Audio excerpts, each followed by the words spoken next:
Good evening बेटा, कैसे हो यार? यार तुम लोग लेक्चर अटेंड करना सीरियसली है ना। जो पुराने लेक्चर्स मैंने दिए हैं उसको अपने नोट्स भी बनाते चलो साथ में और कवर करते चलो, ठीक? चलिए बेटा, लास्ट क्लास तक हमने जितना पोर्शन कवर कर लिया था रिफ्रैक्शन में, उसके आगे बढ़ते हैं।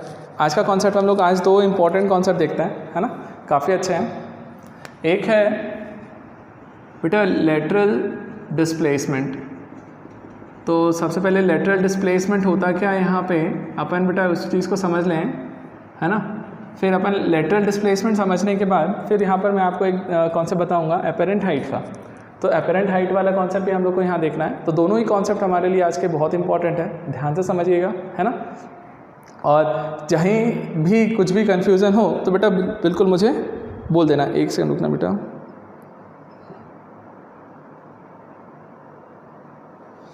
अब सही है,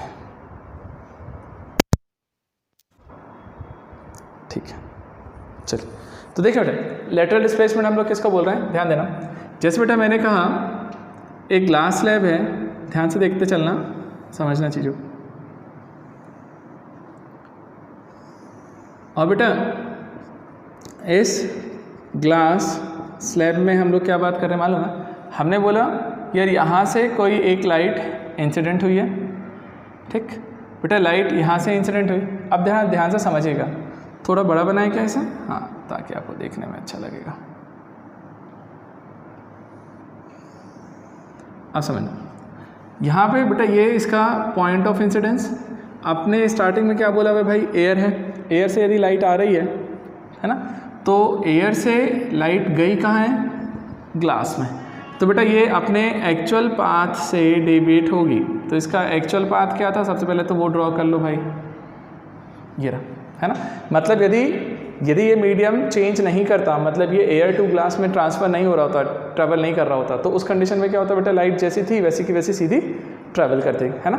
अब सुनिए, लेकिन हुआ क्या सर, जैसे ही वो डेंसर मीडियम में गया, रेयर टू डेंसर जाने पे लाइट नॉर्मल के टूवर्ड्स बेंड हुई। तो यहाँ पर इसने अपना एक एंगल ऑफ रिफ्रैक्शन बनाया, और एंगल ऑफ रिफ्रैक्शन कितना आया, आर। और इस आर एंगल ऑफ रिफ्रैक्शन के बाद, ठीक है, अब ध्यान से देखिएगा, आर एंगल ऑफ रिफ्रैक्शन बना। अब हम लोगों ने क्या बोला, जैसे इस पॉइंट पर इंसिडेंट हुआ, अब यहाँ पर इंसिडेंट होगा सर, यहाँ पर नॉर्मल बनाएगा, राइट, है ना। और फिर हमने लास्ट में क्या बोला मालूम बेटा, हमने बोला वापस वो एयर में ही ट्रैवल कर रही है लाइट।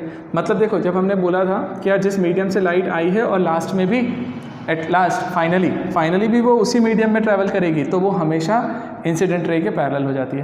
तो जिस डायरेक्शन में आई थी बेटा, उसी डायरेक्शन में ये अब क्या हो रहा हो गया कि ये ग्लास है, मतलब डेंसर मीडियम है, डेंसर से रेयरर में जा रही है, तो अवे फ्रॉम द नॉर्मल जाएगी और वो यहाँ से ये पैरेलल चली गई, ठीक है बेटा। तो ये हम लोग यहाँ पे क्या बोलते हैं मालूम है, ध्यान से समझिएगा।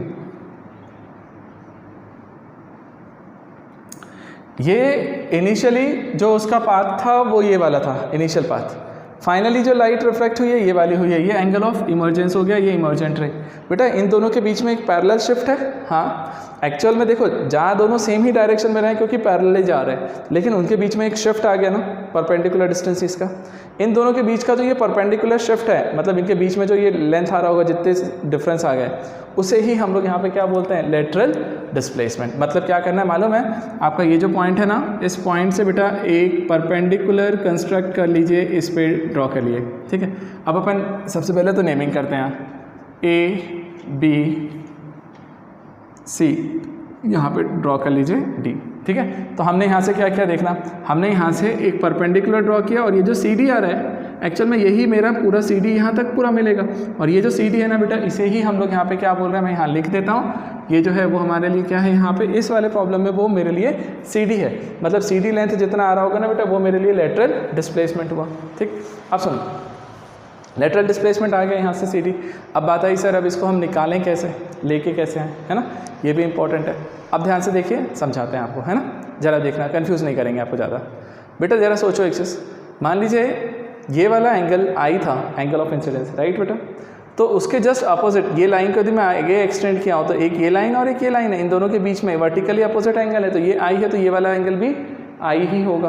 तो टोटल एंगल आई हो गया, उसमें से r को माइनस कर दिया, तो ये वाला एंगल कितना मिल के आया मेरे पास, तो मैं बोलूँगा सर i माइनस आर। ये वाला एंगल कितना हो गया होगा, i माइनस आर, है ना, अरे पूरा एंगल आई है वर्टिकली अपोजिट, और उसमें से आर को माइनस कर देंगे तो आई माइनस आर।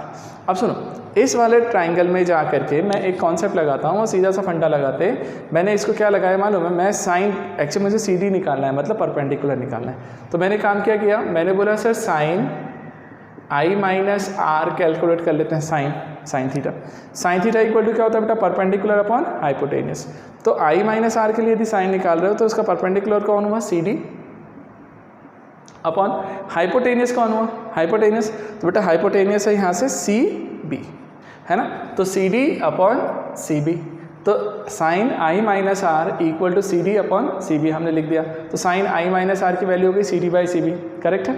अब सुनिए, आपको निकालना क्या था, सी डी, तो मैंने बोला चले यार भाई सी डी इक्वल टू क्या हो जाएगा sir, C B into sine आई माइनस आर, ठीक है। चलो मैंने ही लगा लिया, मुझे सी डी की वैल्यू तो निकल के आई। अब जैसे ये सी डी की वैल्यू निकल के आई ना बेटा, लेकिन दिक्कत मुझे क्या दे रहा है मालूम है, कि सी डी की वैल्यू तो निकल के आ गई, लेकिन अपन को अभी हटाना पड़ेगा ना, सी बी है और ये सब चीज़ें।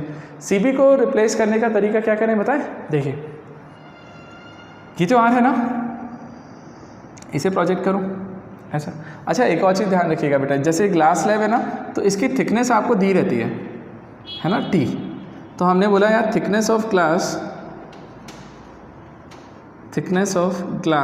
Slab, thickness of glass slab equals to T. अब बेटा यदि ये टी विड्थ आपको पता है तो जरा बताइए, ई है ना, इसको ई पॉइंट बोलना है यहाँ से कंस्ट्रक्शन में। तो मुझे बताना एक चीज़, ये आर है, मेरे को दिक्कत कौन दे रहा था, बी सी, मतलब सी बी। ये सी बी निकालने के लिए मैं इस वाले ट्राइंगल में जा करके कौन से बारे में बात कर रहा हूँ बेटा, ये देखो मैंने कौन से वाले में लगाया था, b c d, in right angle triangle b d c, और अब मैं लगा रहा हूँ in right angle triangle b e c. अब मुझे बताइए जरा, इसमें इस वाले में यदि मैं लिखने जाऊँगा तो क्या लिखूँगा सर, आर एंगल है, ये जो बी ई है वो उसका बेस हो गया, और ये इसका हाइपोटेनस है, मैं कॉस थीटा लगाता हूँ सर, कॉस आर की वैल्यू क्या होगी सर, बेस मतलब B E upon hypotenuse means C B. तो यहाँ से सर सी बी की वैल्यू निकल के आई मेरे पास, देखो C B equal to sir B E upon में कॉस आर। और बेटा बी ई कितना है बताओ, बी ई जो है वही तो थिकनेस है उसकी, टी, तो टी थिकनेस अपने को दी ही रहती है ना, तो टी बाय कॉस आर। तो बेटा ये कॉस सी बी की वैल्यू हो गई, C B equal to T by cos r. क्या मैं इसे इसमें सब्स्टिट्यूट कर दूँ, हाँ है ना। तो बताइए अब मुझे फाइनली क्या मिलेगा, C D equals to C B के प्लेस पे रख देते हैं, तो T by cos r into sine I minus r. तो बेटा ये जो है ना, एक्चुअल में देखा जाए तो यहीं पर हमारा फाइनल फॉर्मूला आ जाता है, T by cos r into sine I minus sine r. और यहाँ पर भी जा कर के आप इसको बाकायदा प्यार मोहब्बत से आंसर दे सकते हो, ठीक है। तो ये मेरा आंसर हो जाता है C T equal to T by cos r into sine I minus r. और मैं बोलूँगा कि ये फॉर्मूला याद रखिए, ये वाला, है ना। अब सुनो मेरी बात, एक चीज़ दिक्कत क्या हो जाती है मालूम, कई बार प्रॉब्लम में आपको ये चीज़ें डायरेक्ट ना देखते हुए वो रिफ्रैक्टिव इंडेक्स दे देता है और फिर वो आपको घुमाता है ना। घूमेंगे क्या, घूम तो जाओगे ही। तो देखें अब जरा इसको सिंप्लीफाई करते हैं, थोड़ा सा और कितना सिंपल बना सकते हैं। तो बेटा एक फॉर्मूला आप ये नोट करके रखिए, ये इंपॉर्टेंट है। दूसरा देखिए, इसी सी डी को मैं थोड़ा सा सिंप्लीफाई करता हूँ यहाँ से, तो सी डी इक्वल टू निकला sir T by cos r sine I minus r है ना बेटा, साइन आई माइनस साइन आर। फॉर्मूला लिख दीजिए, मैंने लिखा sine i cos r minus cos i sine r, correct है, ठीक। अब बताइए सर यहाँ से t कॉस आर को अंदर ले चलते हैं, तो साइन आर बचेगा यहाँ से, सॉरी बेटा साइन आई कॉस आर था ना, तो साइन आई बचेगा, है ना। और यहाँ से कॉस आर तो गया माइनस, ये कॉस आर इधर जा रहा है सर, तो cos i into sine r, है ना, इंटू कॉस आर। यहाँ तक तो बन गया, ठीक चलेगा। अब सुनो, इतना लिखने के बाद अब मैं थोड़ी सी चीज़ें और लेकर के आता हूँ। ज़रा मुझे बताना sir, sine i sine r वगैरह में कोई रिलेशन होता है क्या, मतलब किसी तरीके से हम इन्हें रिप्लेस कर सकते हैं, तो मुझे बताओ कि वो रिप्लेसमेंट हम कैसे करें। देखिए क्योंकि सर यहाँ पे ये साइन आई है ना, साइन आई के टर्म्स में है, तो क्यों ना मैं उसको भी साइन आई में बनाने की कोशिश करूँ क्या, करते हैं, बताओ ज़रा। सर यहाँ पर रिफ्रैक्टिव इंडेक्स क्या लिखिएगा, मैंने बोला सर म्यू, है ना, म्यू किसका है, refractive index of glass with respect to air, right. तो म्यू लिखा, म्यू की वैल्यू क्या होगी बेटा, तो हम लोग लिखते हैं ना साइन आई अपॉन साइन आर, लिखते हो कि नहीं लिखते हो स्नेल्स लॉ के according. Sir mu refractive index होता है वो साइन आई अपॉन साइन आर, इसी को हमने जब अलग अलग भी लिखते थे, ठीक है। अब सुनो, यहाँ से आप सर साइन आर की वैल्यू निकाल लीजिए, तो वो हो जाएगा आपके लिए साइन आई अपॉन म्यू, ठीक। अब यहाँ से देखो, एक साइन आर को तो मैं रिप्लेस कर सकता हूँ, वहाँ पे एक साइन आर मेरा रिप्लेस हो गया, ठीक है। अब जरा देखो, मैं यहीं के यहीं बदल देता हूँ चीज़ों को। अब ध्यान देना, साइन आर की वैल्यू आई ना, अपन इसको चेंज करते हैं सर, टी